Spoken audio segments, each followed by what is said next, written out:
without any initial. William was just William until the Mormon period, when somehow he decided to be called Folsbury. He was not born William Folsbury. He was William, and that's the only thing you'll ever find records on him for until he's here in Nauvoo. And then suddenly he became William Folsbury. So names are even kind of sketchy here. John had no middle initial. You're going to find people wanting to put a C in there. John C. Carter.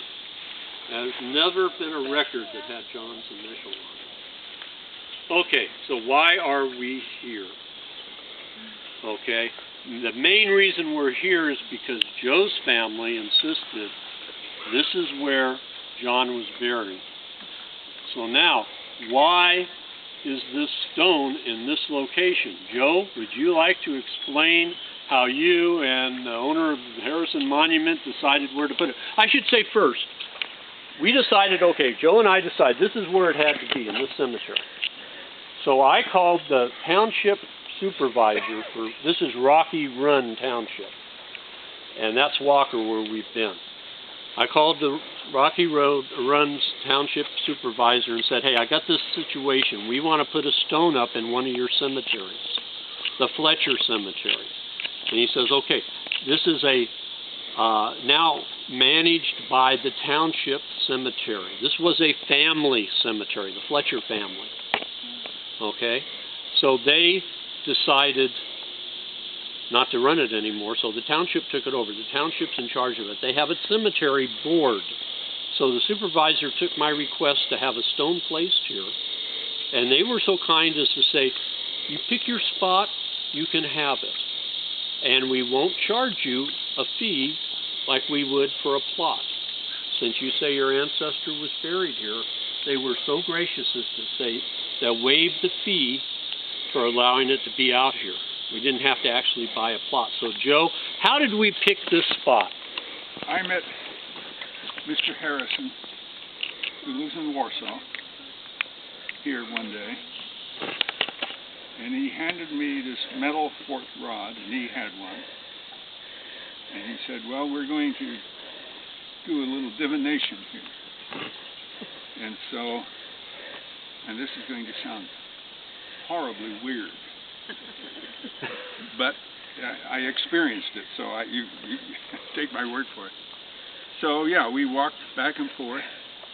Why this part of the cemetery? Well, I thought this was a nice place to have with the trees in the background. And it's obviously the older part. It's the older part of the cemetery. Yeah. And because there's old stones dating from about this same period, right there, over there. A lot of stones are gone. So we walked back and forth, and where there was a burial, the rod pointed down, magnetic field pointed down. And so we did that several times and found several graves. There was graves here, and then a space, and then the grave here, and then a space, and grave, and so on. So he said, now, if you say the deceased name, this will tell you something. And so I went back and forth over where I'd been before and where it pointed down, and I said, John Carter. Nothing happened. Nothing happened. Came here, and it pointed down when I said John Carter. And I said, and we did this a couple of times. And so I said, okay, we'll put it here. Well, whether that means anything at all, I have no idea. But I could not control it. It pointed down when and this was when you were walking by, obviously where there was a burial with the tombstone, and it would point down. But when I spoke John Carter over here, nothing happened.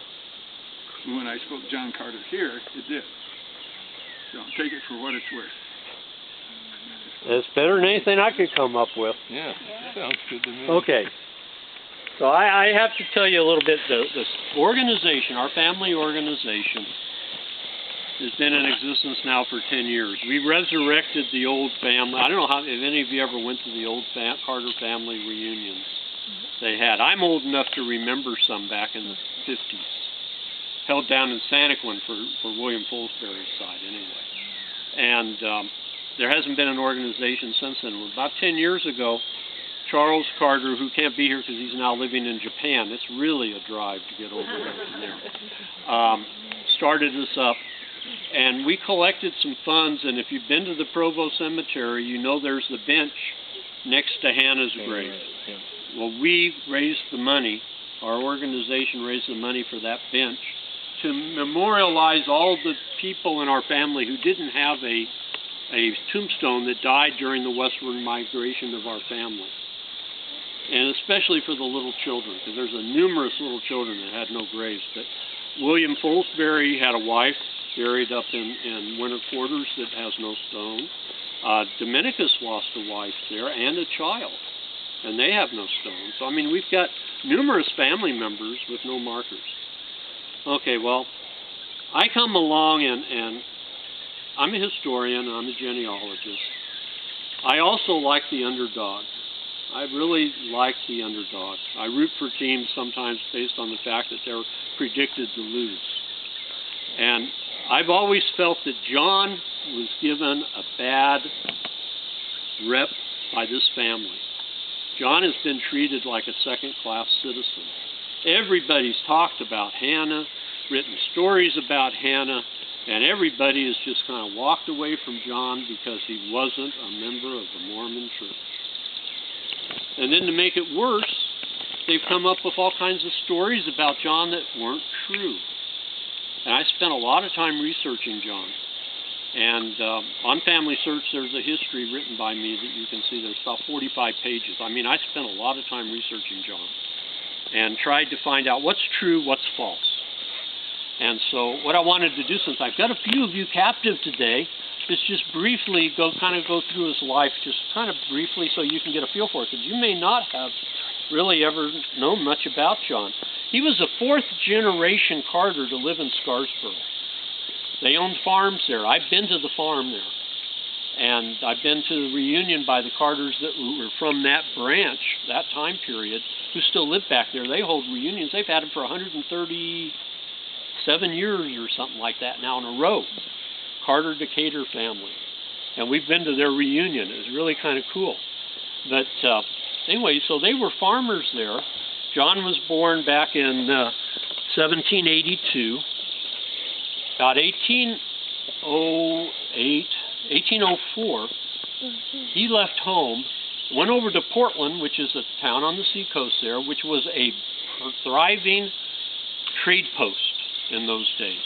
They were making buku money in those days as merchant ships coming in and out of Portland, Maine. And John became a mariner. The story that John was a mariner is true. In 1804, he bought a piece of land with a house on it with another guy, and they were both single, and they bought this house, and John was called a mariner on the deed. So he definitely was a mariner. Now, whether he was a sea captain or not, I don't know. John had bad timing, though. Well, he did marry, people said he married an Anna Shute there. We have been up and down the coast looking for marriages, and there's no record of any marriage to an Anna Shute. Okay, so that appears to be a false story. In 1806 or 7, just shortly, 2 years after he bought that house, he had to quit being a merchant because what was coming? What was the war that we were heading into in 1806? War of 1812. When did that happen? 1812. But it started before that. The British started having what they called the Non-Intercourse Act, which meant they shut down our merchant ships. They said we could no longer ship with anybody unless we did it with a British ship. Well, so the American ships were all shut down. John was out of business, basically. And so he had very poor timing, but he probably had made some good money because for the rest of his life, everywhere he went, he paid cash for his land. He never had trouble paying cash for his land. And when you're talking about farmers out here, that's unusual. The rest of the family was scraping for things, and John always had the money. So I think he must have made some money, not maybe a ton, but he had sufficient money to do what he wanted to do. He married Hannah in 1806. A lot of the family members have said it was the 2nd of March, 1805, for the small reason that Dominicus was born a little too soon for it to be 1806. But in fact, that's what the town record reads. The original record reads it They were married in 1806. He had already quit being a merchant at that point. He was back living with Dad on the farm. Now, it's interesting. I've went and found where the Libbies lived in Scarsboro, Maine, and where the Carters lived. They lived on two different roads, kind of like 100 and the county line. Their properties backed up to each other. I mean, they were neighbors, the Libby family and the Carter family. So it makes very good sense that he married probably the neighbor girl that he had known. Okay? And prior to the marriage, in 1805, he started buying land in Newry, Maine, which is 90 miles up in the hills, up in central Maine. Been up there, too. That's a beautiful place up in there. But it's not on the ocean. I think John went up there because he must have been having trouble with the British. It could have been that they were looking for him. He may have tried pirating stuff through their boats or whatever, and the British were looking for him. And so a logical thing to do would be to move way inland and get away from the British. And so that's how come we ended up there.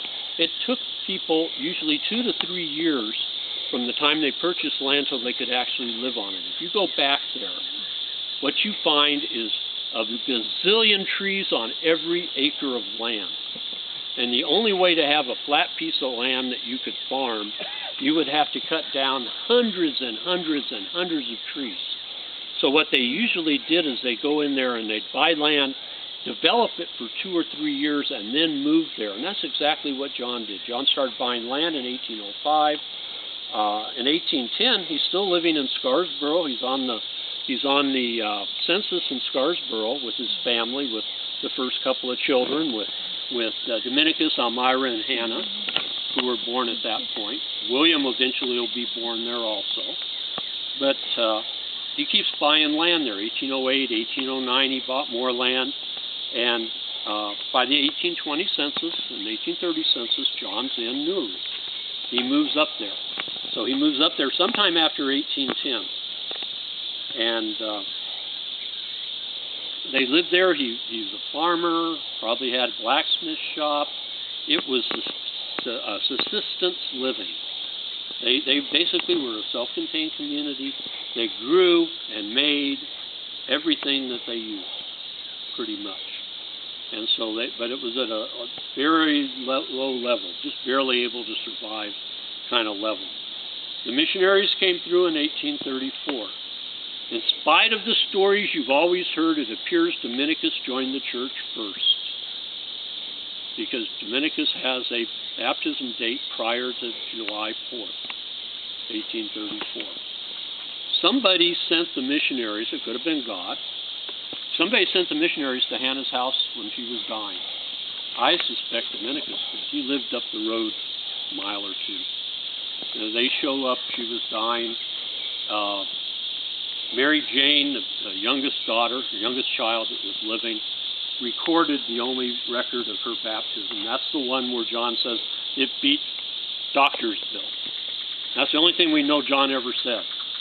His daughter said that he always said, well, it beat doctor bills. And that was his only recorded words, that Hannah's baptism and curing of her dying, because she was in bed dying when the missionaries came by and said, do you have faith in God? Would you like us to give you a blessing? And they did, and she got up out of bed, walked a half mile over to the river, and was baptized. And everything matches out. Where the land was, they lived about a half mile from the river. Everything matches the story. So anyway, that's the only account of the baptism. Shortly after that, by 1836, all the members of the church in our family left. John did not leave. People say John was in the Kirtland Company. Yeah, there was a John Carter in the Kirtland Company. He was John Harrison Carter with his wife, his new wife. Because it was a party of two, John Carter and one other person, which would be his wife. They didn't have any kids yet. They had just married in Kirtland. They went. Dominicus went. William Folsbury tagged along behind him with his one ox. You may have heard that story if you're a William descendant. And they made their way slowly out to Missouri and took themselves quite a bit of time. John was still in Newry, Maine. In fact, he was still there until, well, before I get to that. Elmira left there in 1843. So Elmira stayed with her husband in Newry up until 1843 when they finally left. They were the last ones to leave. Hannah married Aaron York. They left somewhere in between 37 and 41 because they had a child born in Maine in 37 and one in Missouri in 41. So or in Illinois in 41. So somewhere in that range they left. So they left a little later. Philip had already left and gone to Massachusetts, and he shows up here later. And Mary Jane and Richard were with John still. They were still little kids. They weren't little kids. They were minors. So Richard and Mary Jane, the two youngest children that lived, stayed with Richard, or John, I mean, after the Mormons had left, even though they became Mormons, both of them. Oh, not Mary Jane. Richard did. So anyway, John was still in Maine in 1838. How do we know this? Because I've gone through the town records of Newry, and in March of 1838 he was elected the tax collector and constable of Newry, Maine in 1838. So he couldn't have gone to to Kirtland in 1836. He was still there. He was paying taxes. He had animals and stuff like that. But during that year, while he was a tax collector, he went to a meeting on the 10th of September and got paid for some work he had done. The next meeting was on the 25th of October, and they were electing somebody to fill his place. So somewhere between September and October of 1838, he left Maine with Hannah and Richard and Mary Jane. And they headed to Missouri. And they got there a lot faster than the Mormons. Okay, because within 2 months, he's buying land there. By the 10th of November, he bought land. Now, here's John. You've got to understand this guy. He's not a member. He's already had his family torn up once. What happened to the Mormons by the time the Kirtland Company got to Missouri? It was already mobs going. They moved into mob country. They barely got settled. They had to leave because the extermination order occurred and stuff like that. John didn't want anything to do with it.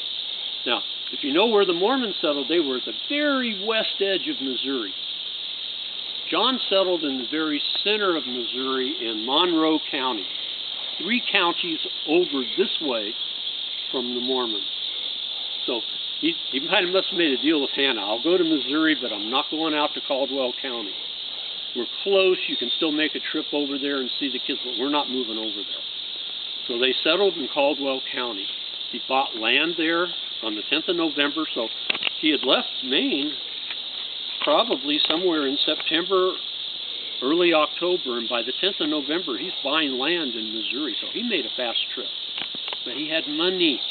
I'm sure that he didn't do the wagon route. They probably came down to the Ohio River, took a boat down the river, and then got a wagon in Missouri and went to where they wanted to go or something. Okay, in Monroe County, that's where Mary Jane met Dooley. That's where Jacob Dooley's family lived. And they had properties all around each other. And so John had to sign for Mary Jane because she was underage. So there's a record of him signing for her marriage to Jacob Dooley in 1840. So he was still there in 1840. His kids had left the state 2 years prior to that to come here to Illinois, to here. So he was still in Missouri. So see, he's never quite with them until they finally make the move over here. And they arrived in Morleyville somewhere around 1841, about 2 years after. That land he bought in Missouri is really an interesting, is how we peg him down. That land he bought in Missouri, he sold to some guy. But you have to understand what you do when you sell it. Like, I want to sell a piece of land to Joe, okay? And we make an agreement, and Joe says, I'm going to pay you so much money. Well, if Joe doesn't have the money for me, I keep the deed so that I can come claim it and take it away from him until he pays me. Well, that's what happened. John sold the land to a guy in Missouri and left and came to Illinois and kept the deed. When the guy finally paid him in 1841, John took it to the local constable Isaac Morley, and Isaac Morley sent the deed back to Missouri to give it to the guy and have it recorded in there. So it was recorded here by Isaac Morley, a deed from Missouri. It was recorded here and then again back in Missouri when it got back there. Interesting story, but it helps prove what was going on. Okay, so John's here. The house burns in the mobbing. His wife gets sealed to Isaac Morley. You have to understand that's not a marriage per se. It's a sealing of convenience. They called them crossover sealings is what they called them in the department we worked in with temple records. Was John Basically, aware of that sealing? Isaac was responsible for Hannah's care. If something went wrong with Hannah, Isaac was on the hook for caring for her. Even though she had all these kids in the church, Isaac would be the responsible party. Do we think John was aware of that sealing or not? Oh, I'm sure he was aware of that sealing because it occurred before she left. There's no way he couldn't have.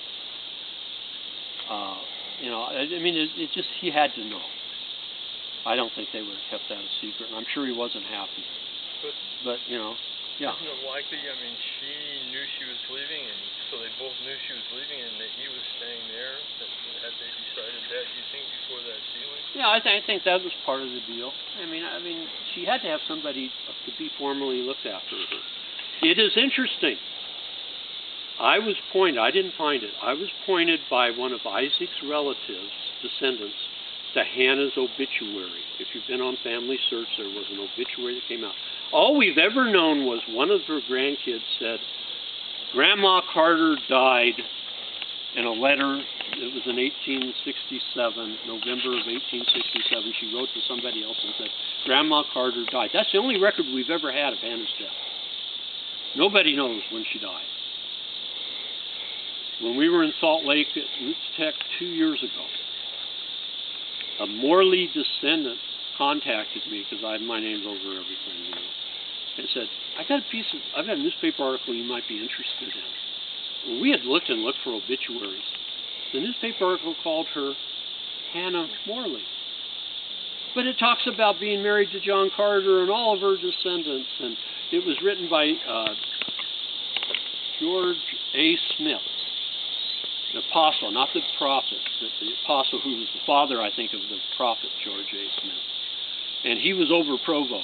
His assignment was the Provo area, and he was visiting there, and he would write letters to the Salt Lake Tribune every so often, or Deseret News, every so often about what was going on there. In this letter, he said, this weekend I was down here. I went to two Sunday schools, and they're well organized, and a faithful saint, one of our early faithful saints, passed away, Hannah Morley. And then he goes on to talk about her being married to John Carter and all these children. But it never named her as Hannah Carter. It named her as Hannah Morley. So that's why we never found an obituary for her.